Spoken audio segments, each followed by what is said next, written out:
আপনারা তো রাষ্ট্র ক্ষমতায় আছেন, যেমনটি বলছিলেন, রাষ্ট্র ক্ষমতা যারা আছেন তারা যদি এই যে শিক্ষিত বেকারের সংখ্যা বাড়ছে, বোঝা চাপাচ্ছে আমাদের উপরে, সেই জায়গাটা আপনাদের কাজ করতে হবে। এটা নিয়ে আপনি বলবেন একটু। আর আমার যে প্রশ্নটা ছিল সেটা হচ্ছে যে আজকে সংসদে আপনাদের এমপি রুমিন ফারহানা কথা বলেছেন। তিনি একটা বলেছেন যে জ্বালানি সংকটে মূল্যস্ফীতি নিয়ন্ত্রণ করার জন্য কোনো পদক্ষেপ ব্যবস্থা নিচ্ছেন কিনা, সেইটার পরিপ্রেক্ষিতে শিল্প বাণিজ্য মন্ত্রী বলেছেন যে আশ্বস্ত করেছেন মূল্যস্ফীতি হবে না খুব একটা।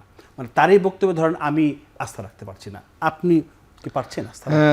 দেখুন, মানে আপনি শিল্পমন্ত্রী মহোদয়ের উপর আস্থা রাখতে পারছেন না।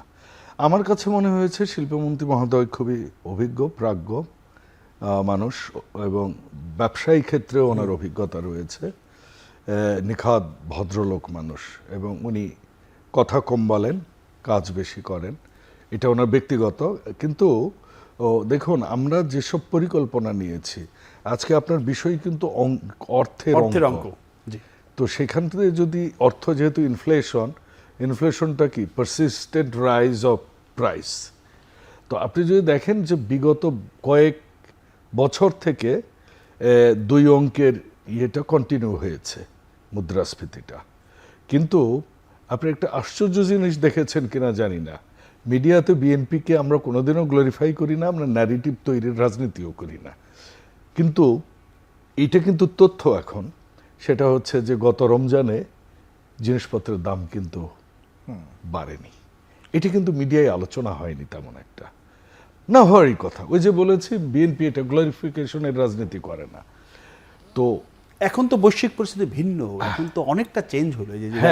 এখন বৈশ্বিক কারণে হবে আপনি বলছেন, তেল, জ্বালানি, দেখুন সবকিছু মিলিয়ে এটা কখন হয়, আপনার তো লোকাল প্রোডাকশন যেগুলা, বিশেষ করে যদি আপনি খাদ্য প্রোডাকশনগুলা আপনি দেখবেন যে কারণে আমি আমার প্রথম ইয়েতে বললাম যে ধানকে আমরা গুরুত্ব দিয়েছি, ডিজেলটা কিন্তু ঠিক মতো পেয়েছে তারা, ধান কিন্তু এখন মাঠে।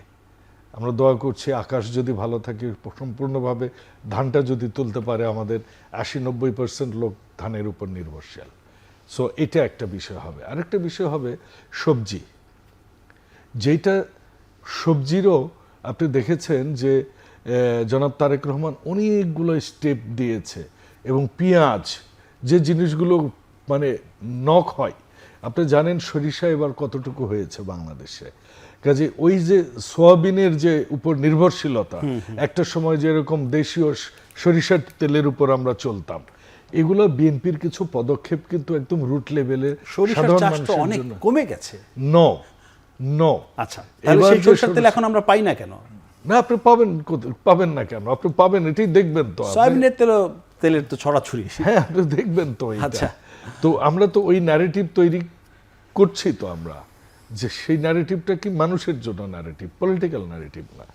আপনি দেখেছেন যে আমরা কিন্তু ওই যে নদী খনন করছি যাতে আমরা দেশীয় মাছ পাই, আমরা কিন্তু ওই কৃষকদের বাঁচাচ্ছি, আমরা কিন্তু সাধারণ মানুষের কাছে যাচ্ছি। আপনি এই যে দেখেন ভিজিএফ কার্ড, সব সোশ্যাল নর্ম নিয়ে বিএনপি কাজ করে, সাধারণ মানুষ নিয়ে কাজ করে। মেগা প্রকল্প আমরা করব না, রাইট?